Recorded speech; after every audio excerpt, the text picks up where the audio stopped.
So the other day, I landed my very first job at a grocery store. And I'm not gonna lie to you, having never worked before, the money was popping. I felt like I was making it rain. Okay, so maybe it wasn't that much money. Or that much money either. Hey, don't insult me. It was more than that. Okay, that looks about right. Anyways, with this newfound money and freedom, I was having a great time. I was buying clothes, I was thinking about buying a car, buying some games, maybe even thinking about taking out one of the ladies. Yes, my parents were proud, as yours would probably be too if you landed your first job. But you know how parents are. As soon as you have a good thing going, they always gotta say something to bring you down, to make it not as good.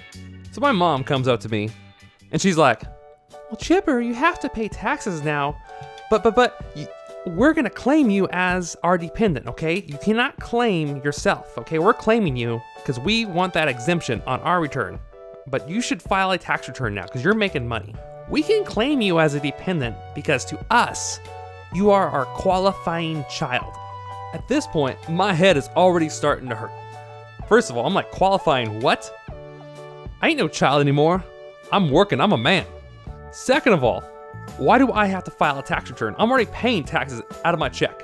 And then I made the mistake of asking for more information.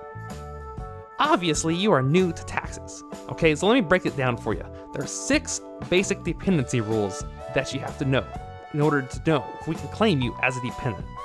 First of all, there's a relationship test, okay? And you are my son forever and always. So you are my qualifying child in my mind forever. Don't you ever forget that. Second of all, there is an age test. And since you're only 19 years old, as long as you're under that age, we're gonna have no problem claiming you. Third of all, there's a residency test. And I know for certain you've been living up in that room of yours for over half the year, so therefore, you meet the residency test rules. Fourth of all, there's a support test. And now you say you're a man? You ain't no man. You're not supporting yourself. We support you, okay? We provide over 50% of your support. We clothe you. We keep this roof over your head. We feed you. Don't you ever tell me you're a man until you can do that, okay? I'm gonna leave it at that. And that is exactly why we can claim you as a dependent, as a qualifying child. So let me tell you this, folks. She did not stop there. She kept going on and on and on for the next half hour about the dependency rules. Parents. But I'm going to save us some time, and we're going to tell that story another day. Now, the problem was I still didn't know if I actually had to file a tax return. That question never got answered. I just had to sit there and listen to that bear trap of a conversation about how I'm her qualifying child. And I wasn't about to go back and ask her that other question. So I thought, I'm gonna put on my big boy pants and I'm gonna do some of my own tax research to find out. I mean, there's gotta be instructions out there for this stuff somewhere, right? So I go off on this Googling quest. I'm feeling like Indiana Jones on the hunt for this information. Finally, I come across the Blue Eagle of Death, and I knew I had made it. I had found the IRS.gov website, and I knew that if I found this website, I would surely find the instructions, and I did.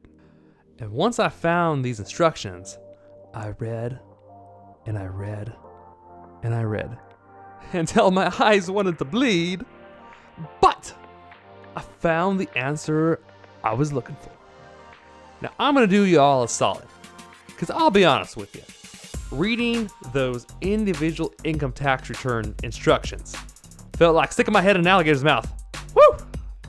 It was no fun. Now, I'm hoping what I'm about to share with you will save all of you some time, in case you ever find yourself in a situation where you're wondering whether or not you need to file a tax return, especially in the scenario where you're somebody's qualifying child or dependent.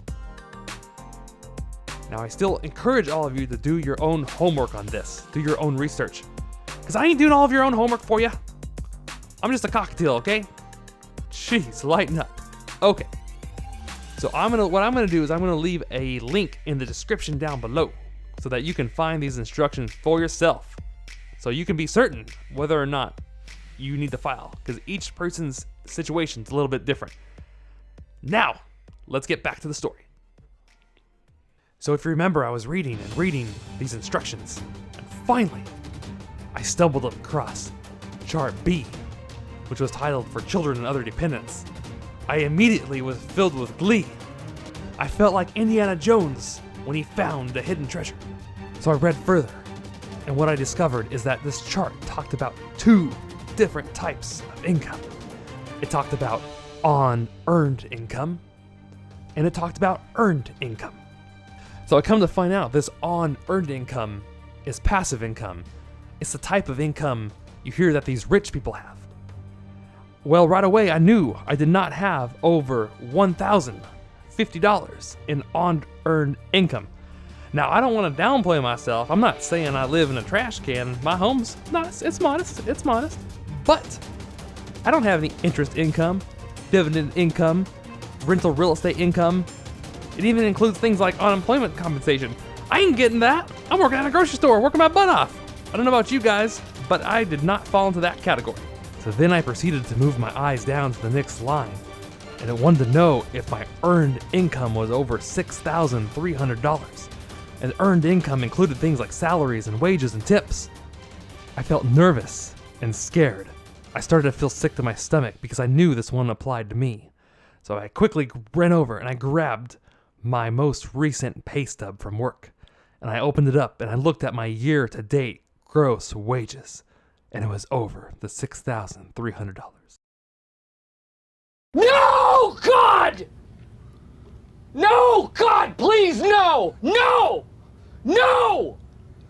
No! And to keep a long story short, that would mark the first time I would ever have to file my own individual income tax return. So the day rolled around when it was time to prepare my first tax return. I thought for certain the blue eagle of death of the IRS had found another victim. But you know what happened? I ended up getting a refund! I hope you all have learned something about taxes today. If you liked the video, make sure you hit that like button. Let Chipper know you liked it. Also, I will leave a link to those IRS instructions in the video description below. If you would like to see more future educational videos such as this one, please do not forget to subscribe. If you have a comment or a question, please leave it down in the comment section below and I will do my best to respond. And most importantly, remember to always live your life uncaged.